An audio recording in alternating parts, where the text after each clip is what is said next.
히틀러거든요. 처음에 떠올랐던 게.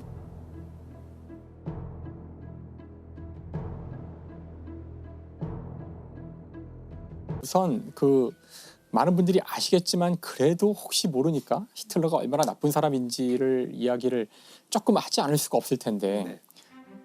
일단 히틀러는 2차 세계대전을 일으켰고요.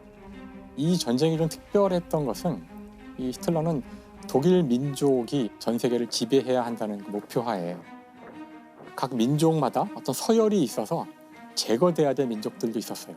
그 서열 안에는 특히 이제 모두 잘 아시는 것처럼 유대인이 그 없어져야 될 대표적 민족이었고, 그래서 점령지에서의 그 가혹행위가 정말 상상을 초월하는 정도로 이루어지게 되는데 유대인이 무려 600만 명이 이제 이 죽음을 당하게 되죠. 아주 큰 전투가 있을 때조차 하루에 10만 명이 죽으면 이건 엄청난 사실 비극이에요. 실제 1차 세계대전 때 하루에 최악의 사상자가 나온 게 10만 명이었던 적이 있었는데 그때 완전히 피가 강을 이루고 눈에 보이는 땅 전체가 시체로 뒤덮였다는 끔찍한 장면들이 묘사가 되는데 600만이라는 숫자는 사실 우리가 웬만한 감각으로는 이걸 감당할 수가 없는 숫자예요.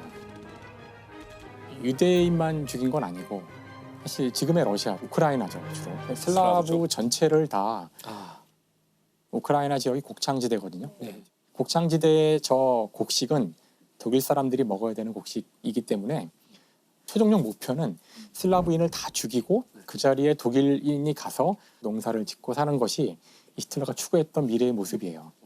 그래서 소련의 점령지의 민간인들을 무참하게 많이 죽여요.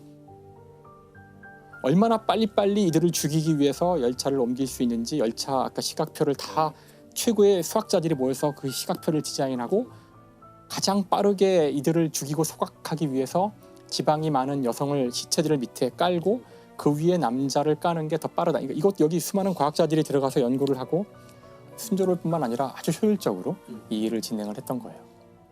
아주 수많은 사람들이 여기에 같이 행동한 거잖아요, 사실은.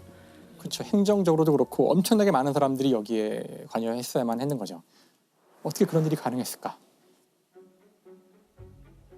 저는 그래서 히틀러가 어떻게 그런 자리에 올랐고 사람들이 어떻게 그런 일을 했는지를 이게 두 가지 측면으로 보려고 그래요. 일단 먼저 히틀러라는 개인을 한번 보려고 그러고 또 하나는 그 주변 환경이 어떠했는가, 어떤 분위기가 있었는가, 그래서 이런 비극이 일어났을까. 우선 히틀러라는 사람의 개인을 보자면 히틀러는 오스트리아 사람인데 히틀러 오스트리아 사람이에요? 독일 사람이 아닙니다. 오스트리아 사람이에요. 그러니까 아버지는 세관이었어요. 세관이었는데 아버지가 좀 문제가 있는 사람이었다고는 해요. 폭력을 막 저지르고 아이들한테 굉장히 가부장적이었고 히틀러의 어린 시절은 아버지하고 좋은 기억이 별로 없고 근데 어린 시절 히틀러는 공부도 못하고 문제아였고 학교에서는 본인은 그림을 너무 그리고 싶어 했다 그래요. 참 역사의 아이러니일 수 있지만 화가를 만드는 그 아카데미에서 2번이나 이제 거부하게 되는데 그 이후 스틸러의 삶은 그냥 무의도식하게 돼요. 허풍이나 치면서 나는 화가가 될 거야. 난 미래의 화가야 하면서 심지어는 중간에 이제 영장이 나오는데 군대 가라고 군대 가기 싫어가지고 도망다녀요. 도망다니지만 또 오스트리아를 떠나진 않아요. 왜냐하면은 아버지가 남긴 유산이 제법 있는데 그 유산을 24세에 받으라고 했기 때문에 그걸 받기 위해서 24세까지 오스트리아 안에 있어야 되는 거예요. 그러다가 이제 24살이 되자 돈을 받아가지고 오스트리아를 떠나죠. 그러니까 사실 군 문제 때문에 떠난 거죠. 지금까지에서는 전혀 삶의 변화가 앞으로 느껴지지 않는데. 여기서 그냥 이대로 갔으면 히틀러는 정말 역사의 이름은커녕 그냥 찌질한 사람의 하나로 그냥 끝나는 인생이었을 거예요. 하지만 여기서 히틀러에게 이제 기회가 주어지는데 그게 바로 1차 세계대전이에요. 전쟁이 히틀러에게 기회를 줘요.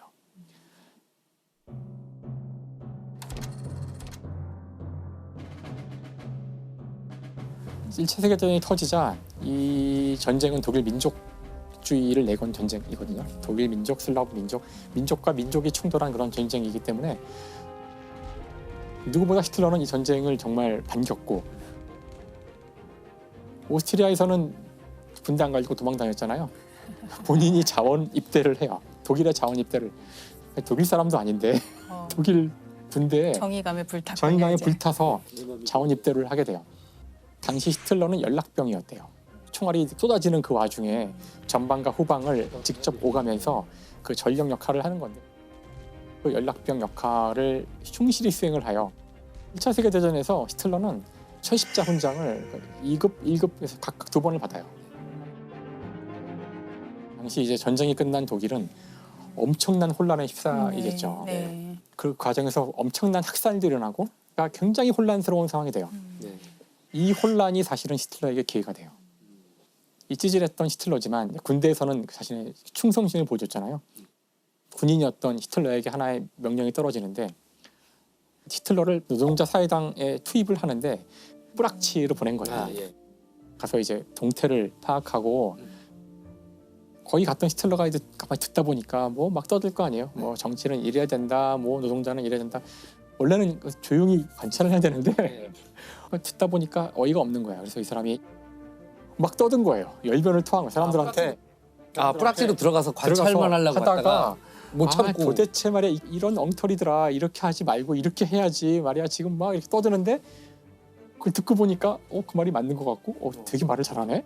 그래서 곧 여기서 이 사람이 두각을 나타내기 시작해요. 이때 주목을 받아서 와 대단한 사람이 나타났어 와봐 또 딴 데 가서 또 연설을 하고 이렇게 하면서 점점 대중선동가. 그렇죠 대중선동가가 돼가는 거죠. 사실 히틀러가 이 사람의 인생을 통틀어서 잘한 건 이거 하나예요. 바로 사람들을 선동하고 이야기하고 이것이 너무나 천부적이었고 이거 하나만큼은 히틀러가 가진 능력이었던 거죠. 당시 정치 지도자들은 이렇게 들고서 그냥 읽는 거죠.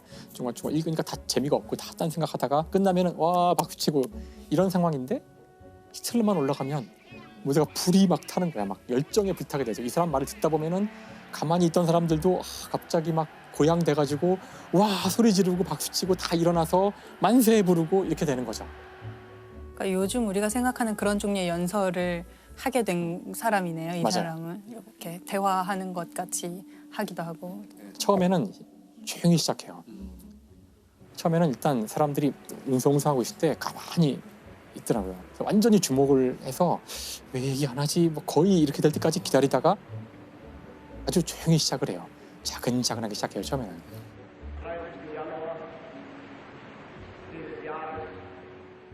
그다가 착착착착착착착 올라가서 그러면 이렇게 해서 막 소리 지르면서 머리가 흔들리고 막 경련을 일으키면서 막 떠들면 사람들이 전부 다 일어나서 와 하면 또 탁 떨어져서 다시 또 착착착착 하면서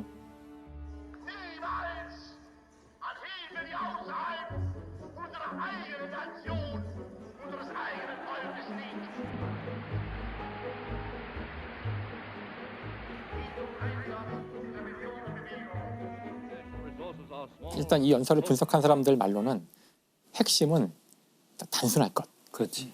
메시지는 아주 단순한 한 개, 두 개고 내용은 없어요. 사실은 내용이 없어요. 내용이 없으면 무엇으로 채워져 있는가? 바로 분노를 일으키는 거예요. 정확한 대상, 분노의 대상을 정해주는 거죠. 이게 말하자면 저번 시간에도 작가님께 말씀하셨던 혐오의 감정을 입혀주면 돼요. 이게 이 자리에 있어서는 안 되는 애들이 그 자리를 차지하고 있다 할지. 뭔가 불편감을 주고 그것에 대한 원인을 지적만 해주면 그 다음부터는 알아서 굴러가는 거죠. 히틀러를 이렇게 만들어주는 두 개의 사건이 있는데 전쟁이 진 이후에 협정을 맺어야 되잖아요. 그 뒤에 이제 협정들이 계속 이루어지게 되는데 협정이 이루어지는 과정에서 너무나 굴욕적인 일들이 벌어지는 거죠.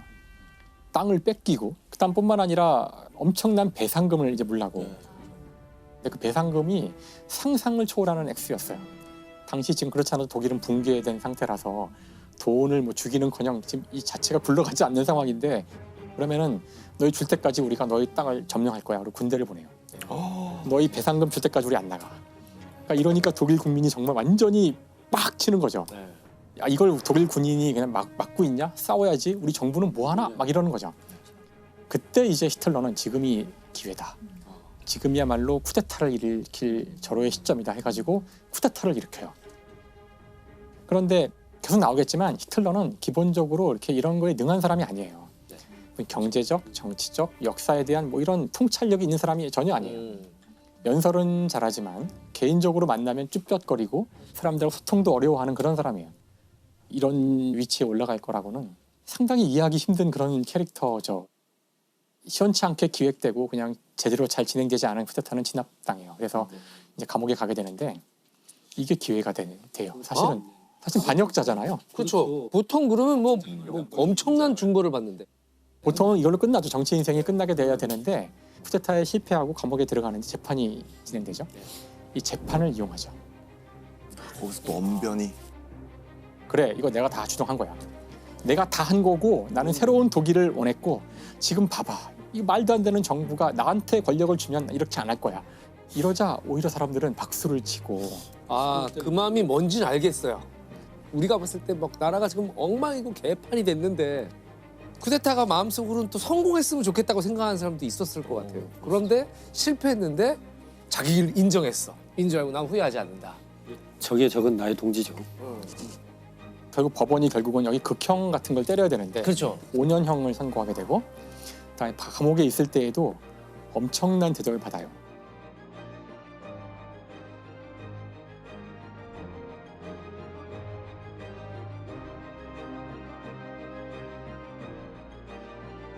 그래서 결국 히틀러는 5년을 다 살지 않고 1년 9개월 만에 나와요.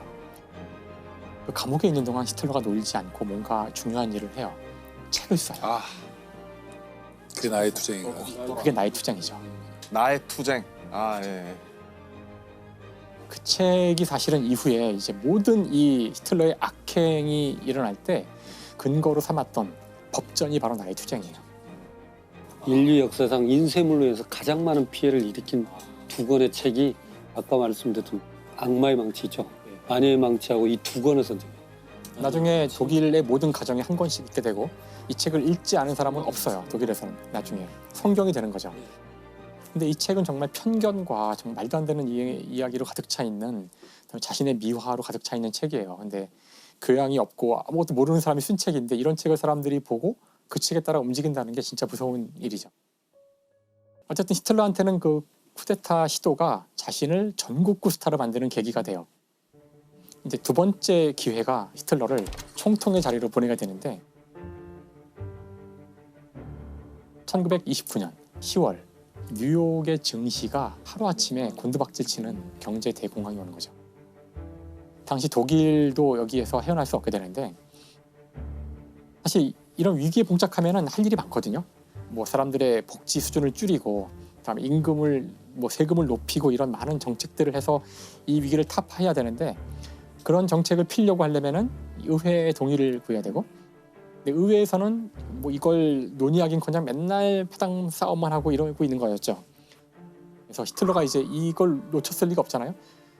거대한 대중 집회를 열어서 이거 봐라 무능한 정권이 오늘도 또 분명 법안 통과 못하고 서로 지들끼리 싸울 거다 막 하면서 선동을 하자 나치에 대한 인기가 쫙 올라가는 거예요. 이 선동 안엔 또 그런 게 있네요. 그러니까 분노의 대상자들을 선정하고 그 사이에 실제를 껴넣네요. 지금 보니까. 그렇죠. 예. 그 사람들이 쉽게 믿을 수 있게 사실을. 사실 이 위기가 터지기 직전만 해도 나치당에 대한 지지율은 2% 근방이었어요. 근데 이제 이 위기를 통해서 2%였던 나치 정당이 한 20%로 확 건너뛰고 그 다음에 이게 40%가 되고 그쯤 되자 이제 총리가 되죠. 막 총리가 된 히틀러는 이제 수많은 법들을 만들기 시작하는데 그러니까 우리는 지금 긴급한 상황에 있다. 일단 국민의 자유를 제한할 수밖에 없다. 언론, 집회, 결사 이런 자유 다 일단 무시하고 우리는 똘똘 뭉쳐서 이 위기를 돌파해야 한다. 그래서 불과 한 1년 반여 동안 수많은 법들이 막 만들어지는데 정당 만드는 거를 못하게 하는 신당 창당 금지법, 국회를 무력화시키고 의회가 아니라 행정부가 법을 만드는 법 이런 식으로 독재에 대한 기반을 다 준비해놨네요. 근데 이때 재미있는 것이 이게 다 민주적 절차를 통해서 사람들이 법을 만들 때마다 사람들이 이거 좀 무리한 거 아니야 싶으면은 그래 국민투표할게. 국민투표를 해요. 그래서 국민투표를 할 때 또 엄청난 선동을 하고 또 사건이 벌어지고 그러면 엄청난 지지를 또 해주고 이게 반복되면서 평소에 저거 너무하는 거 아니야 했다가도 통과되고 하는 거죠. 그때마다 국민들이 지지해주는 거를 등에 업고 계속 지지율을 높여가요. 그래서 결국은 자신이 대통령직까지 다 겸직하면서 총통 자리에 오르게 되는데 그래서 총통이구나. 총리와 대통령을 합친 거군요. 그렇죠. 그래서 모든 걸 다 주관하는 총통이 되는 데까지 걸리는 시간은 불과 몇 년밖에 안 걸리는 거죠. 결국은 이 독일이 위기에 처하는 것이 히틀러에게 아주 행운으로 계속 작용을 하게 돼요. 어떻게 보면 남들의 혹은 자신 국가의 불행을 먹고 자라난 괴물이네요. 진짜. 그렇죠. 과거에는 그런 찌질한 사람이었는데 뭐만 하면 국민들이 막 이렇게 해주고 엄청 자기 자신이 고양됐을 것 같아요. 어떻게 이런 사람이 그런 자리에 올라갈 수 있었을까? 단지 그렇게 선동하는 능력만 가지고 그건 바로 그 당시에 수많은 사람들이 여기에 이제 협조했기 때문이거든요.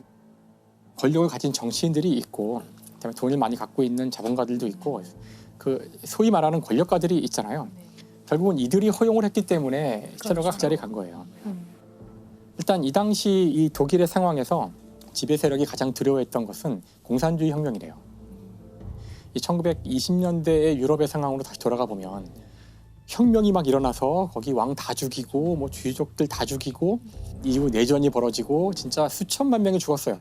너무나 끔찍한 거예요. 저 모습을 보니까 독일의 당시 권력자들, 자본가들은 가장 두려운 게 공산주의 혁명이고 실제로 공산주의자들이 많았어요. 그러니까 공산주의자들이 싫은데 저들을 어떻게 제거할까? 그럴 때 히틀러의 적이 바로 공산주의자였거든요. 히틀러는 공산주의자들을 없애버려야 한다 그랬어요. 쓸어버려야 한다고. 그러니까 마음에 드는 거죠. 우리가 쟤를 잘 이용할 수 있지 않을까? 히틀러를 데려다가 표를 다 얻어서 권력을 잡고 보아하니 히틀러는 바보 같으니까 얘는 적절히 한 1, 2년 데리고 놀다가 얘를 제거하고 우리가 이 권력을 갖자. 근데 사실 이것이 20세기에 벌어진 독재자가 들어올 때 몇 번이고 반복해서 벌어지는 일이에요. 그 다음에는 이제 유태인에 대한 건데 유태인에 대한 그 반감 정서는 놀랍게도 독일에만 있었던 것도 아니고 당시 유럽에 되게 팽배해 있었고 원래 유럽에서는 이렇게 위기가 올 때마다 유태인들이 언제나 독내북이었어요. 유태인을 그 학살하는 것도 우리는 맨 마지막에 그 가스실 얘기만 다 알고 있는데 정권을 잡은 건 32년이잖아요. 가스실 얘기는 40년이기 때문에 10년의 갭이 있어요. 그 10년 동안 어떻게 했을까? 유대인들을 아주 다양한 방법으로. 차근차근 괴롭혀서 결국 학살로까지 가는 거거든요. 처음에는 단순히 시민권을 박탈. 시민이 아니면 법의 보호를 못 받아요. 그다음에 그 공직자를 다 쫓는, 그러니까 공직에 못 나가요. 그러면 일단 공무원들부터 실업자가 돼. 하지만 새로운 직업은 가질 수 없어요. 할 수 있는 건 쓰레기 청소만 가능하고 왜 이렇게 하냐면은 유대인들은 더럽다고 얘기하거든요. 불결하다는 거를 보여주기 위해서 체포에 가면은 일부러 며칠 동안 씻지도 못하게 하고 화장실도 못 사용하게 해요. 그럼 그 안이 똥오줌으로 범벅이 될 때까지 둬요. 더럽다는 걸 보여주는 거죠. 그런 다음에 이제 이들을 격리시키고 캠프에 보내고 조직적으로 빠른 속도로 주게 되기 때문에 나중에는 여기 별을 달게 하잖아요. 네. 별을 단 사람들은 누가 때려도 괜찮아요. 길을 가다가 막 수염을 뜯기기도 하고 경찰력이 보호하지 않아요. 시민이 아니기 때문에. 그 다음에는 학계에서도 마찬가지예요. 학계에서만큼은 이런 일이 일어나지 말아야 할 텐데 이미 학계에는 수많은 유태인들이 있었어요. 이 아인슈타인도 유태인이었고요. 양제카가 만든 수많은 과학자들 다 유태인을 안 찾기가 어려울 만큼 유태인이 많아요. 특히 이 물리학의 역사에는 유태인 천지이고 파인만도 유태인이었고요. 다 유태인들인데 이들을 다 제거한다 그러자 만세를 부르는 거죠. 자리가 생기죠. 지금 계약직 연구원으로 있는 수많은 사람들이 그러니까 이들이 적극적으로 협조를 해요. 그래서 아인슈타인도 유태인이기 때문에 이렇게 출근하는데 학생들이 돌 던져요. 유대인 떠나라 돌 던지고 위대한 그 철학자 이런 책들을 다 모아다 불태우는 일이 벌어지는데 베를린이 제일 유명하지만 사실 독일 각지에서 해요. 나의 투쟁의 정신에 따라서 아리아인을 병들게 하는 철학을 만든 지식인들의 책들을 다 불태워야 한다. 민주주의고 투표를 하고 과학을 발전시킨 합리적인 사람들이 단지 유대인을 박멸해야 되는 종족이라는 생각을 하는 순간 단지 생각을 약간 바꿈으로써 그렇게 할 수 있다는 걸 우리가 여기서 알아야 돼요.